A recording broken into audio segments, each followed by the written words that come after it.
Paralisados na rua, ouvíamos o barulho de coisas quebradas enquanto o intrépido corria pelo quintal da velha. Quando finalmente Veridiana se manifestou, ouvimos sua voz esganiçada proferindo impropérios. Vira-latas desgraçado de uma figa. Vou te matar, seu merda. Vou fazer uma sopa com a sua cabeça. O cachorro pulou a cerca de volta para a rua, com o mesmo ânimo estabanado com que havia pulado para dentro do quintal. A velha apareceu jogando pedras e quinquilharias no bicho, como uma caneca metálica toda distorcida que caiu perto dos meus pés. Ao ver-nos, sorriu de forma debochada, mostrando as gengivas desprovidas de dentes. Girou a cabeça em direção ao ombro e encarou-nos fixamente. Seus olhos deram a impressão de faiscar dentro das covas fundas, que eram as órbitas escavadas em seu rosto. O esgar naquela face imóvel, como um arremedo de sorriso, me lembrou das máscaras do teatro grego que eu havia visto num dos livros de minha mãe. "Querem doces, crianças?" disse ela, com uma voz repentinamente adocicada. Saímos correndo em disparada para nossas casas, cheios de medo daquela figura sinistra. Para nós não havia dúvida. A velha era uma bruxa. Entrei em casa contando o acontecido para minha mãe e meu avô. "Mãe, vô, a bruxa disse que vai fazer uma sopa como o nosso cachorro e quis dar doces enfeitiçados para nós." Numa atitude natural em adultos, os dois riram e me advertiram para que não voltasse a perturbar a pobre infeliz. "Não fale bobagens, menino", disse vovô. "Pare de leceira. Não quero mais essas histórias aqui. Deixe a criatura em paz. Vou falar com os pais dos outros tolos para que corrijam seus filhos bocós." Mamãe fez coro com seu pai. "Se você aparecer de novo com essas conversas de criança besta, vai ficar de castigo sem brincar na rua. E ainda dou o seu amigo pulguento para alguém que more bem longe daqui." "Você vai ver", arrematou com o dedo em riste. A última ameaça foi a mais assustadora. Até meu irmão, que estava escondido atrás de mamãe e vovô, debochando de mim, enquanto eu levava a bronca, parou assustado quando ouviu que poderia ficar sem o amigão pulguento que tanto amávamos. Naquela noite, tive um pesadelo horroroso. Sonhei que estava em minha cama vendo tudo ao redor como se estivesse acordado, e repentinamente uma fumaça esbranquiçada, como a neblina que eu via nas noites frias de festa junina, invadia nosso quarto. O quarto onde todos dormíamos juntos. A neblina se adensava perto do rosto de vô Manuel e puxava uma outra neblina que saía de dentro dele até que ele ficava seco e imóvel com a boca aberta e o rosto morto voltado para mim, me encarando. Eu tentava gritar, mas nenhum som saía de minha garganta.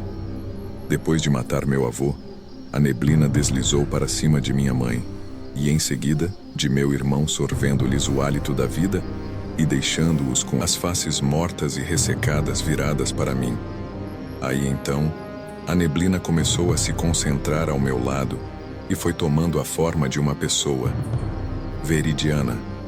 Ela olhou firme em meus olhos, com a mesma cara de máscara que vimos de tarde, e começou a aproximar sua boca banguela de meu rosto, chiando como uma cobra.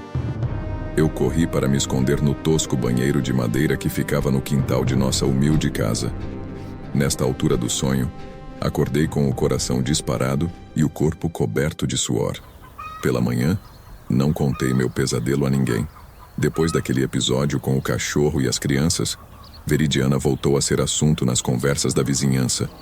Um grupo de amigas da minha mãe, que sempre se reuniam lá em casa para fazer as unhas, pintar cabelos e fazer fofoca da vida alheia, seguiu naturalmente a tendência do momento: falar sobre a vida da assustadora e amarga velha. No meio de tantas informações alternativas, uma das mulheres, Dona Dora, lembrou-se de um fato importante. Virgem Maria. Vocês sabiam que o Hélio completa 18 anos neste mês de agosto em que estamos? Perguntou, arregalando os olhos e deixando a boca aberta ao fim da frase, para demonstrar espanto. Mas ele mora com o Antônio há muito tempo. O desalmado abandonou a mãe completamente. Nunca mais apareceu aqui, disse mamãe. Mas Dona Gracinha, Ela tentou se matar, levando o menino junto. Tentou botar fogo na casa e matar o menino, disse uma outra mulher, uma gordinha de rosto avermelhado. Mamãe fez um gesto de meia concordância, erguendo as sobrancelhas e meneando a cabeça positivamente. Mas o Antônio, eu vejo quase sempre, quando vou à feira do outro lado da ponte. Disse mamãe. Finge que não vê a gente. Emendou. A primeira noite de lua cheia daquele mês de agosto deixou um rastro de sangue e espanto entre os moradores. Antônio e sua mulher foram encontrados destroçados dentro da casa em que viviam, do outro lado da ponte. Os vizinhos contavam que havia pedaços deles espalhados por todos os cômodos. Diziam que havia profundos cortes em todos os pedaços, mas que os troncos foram as partes mais atingidas. Eu ouvi as conversas dos adultos, até que se tocavam da presença de uma criança e me enxotavam para longe deles. Fui me achegando a alguns grupos de adultos que comentavam o assassinato. Eu ouvia suas conversas tanto quanto podia antes que me expulsassem. Ninguém sabia o que aconteceu com Hélio. Tudo o que sabiam, inclusive os policiais que foram ao local, era que o rapaz não estava morto naquela casa. Poderia estar vivo em outro lugar, ou poderia ter sido levado para ser assassinado longe dali. Ninguém considerou a hipótese de o rapaz ser o assassino. Os corpos devem ter sido desmembrados por alguém muito forte e dotado de ferramentas de corte bruto. Minha mãe aventou a hipótese de uma onça ter atacado o casal, mas nenhuma onça jamais havia sido vista ali.